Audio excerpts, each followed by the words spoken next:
এতদিন তুমি বহু কষ্ট করেছো, এতদিন তুমি যে কষ্টটা করেছো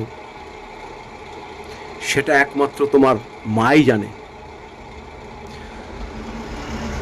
তোমার পরিবারে এত মানুষ আছে, মা সবসময় তোমাকে পাশে থেকে সান্ত্বনা দিয়েছে যে খোকা তুই চাকরি ঠিক পাবি, তুই চাকরি ঠিক পাবি।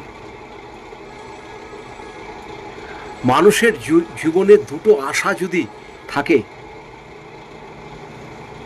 আর দুজনের আশীর্বাদ যদি তার মাথার উপরে থাকে, সেই জীবনে প্রতিষ্ঠিত হবেই, কোনো বাধা আটকাতে পারবে না। একটি আশীর্বাদ হচ্ছে নিজের মা, আর একটি আশীর্বাদ হচ্ছে ঈশ্বর। ঈশ্বর বলতে আমরা এখানে যাকে বুঝি, ইনি হচ্ছে মহাবীর, যাকে আমরা বলি সংকট মোচন। আজকে তোমার মাথায় হাত দিয়ে তোমাকে আশীর্বাদ দিচ্ছে মহাবীর স্বয়ং। তোমার চাকরি হবে, কেউ তোমার চাকরিতে বাধা দিতে পারবে না।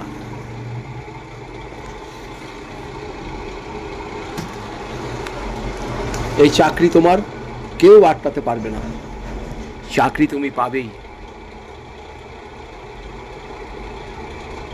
শুধু একটুখানি 100 গ্রাম হোক 50 গ্রাম হোক, যে কোনো মঙ্গলবার হনুমানজির মন্দিরে গিয়ে ছোট্ট একটি ঘিয়ের শিশি দিয়ে আসুন, আপনার চাকরি হবেই।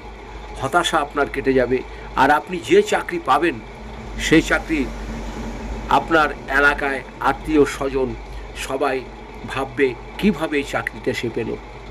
চাকরি পাবেন আপনার যোগ্যতায়, শুধুমাত্র দুজনের আশীর্বাদে। একটা হচ্ছে মায়ের আশীর্বাদ, আর একটা হচ্ছে হনুমানজির আশীর্বাদ। তাই হনুমানজিকে একটু 50 গ্রাম বা 100 গ্রামের একটি ঘিয়ের শিশি দিয়ে আসুন, প্রদীপ জ্বলবে, আর প্রণাম করে চলে আসুন। আর কিচ্ছু করতে হবে না, খালি একটু ধৈর্য ধরুন।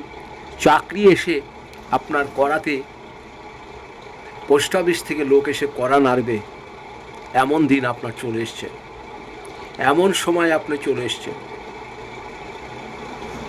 চাকরি পেয়ে প্রথম কাজ আপনার হবে মহাবীর মন্দিরে যে আবার একটি বড় ঘিয়ের শিশি দিয়ে আসবেন, কারণ সন্ধ্যাবেলা মহাবীরজিকে প্রদীপ জ্বালাবে পুরোহিত মশা।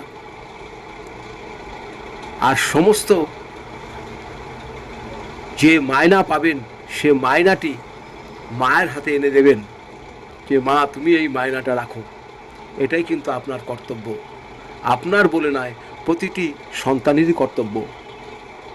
মায়ের হাতে দেবেন, দেখবেন আপনার জীবনে কোনো বাধা আটকাবে না, কোনো কিছুতে আটকাতে পারবে না। আপনি বিশাল বড় জায়গায় পৌঁছাবেন। জীবনে আপনার হবে না বলে কোনো কিছু নেই, সব কিছু জীবনে আপনি পাবেন। ভালো থাকবেন, নমস্কার নেবেন। প্রয়োজন যদি হয় নিচের নাম্বারে যোগাযোগ করবেন। নমস্কার।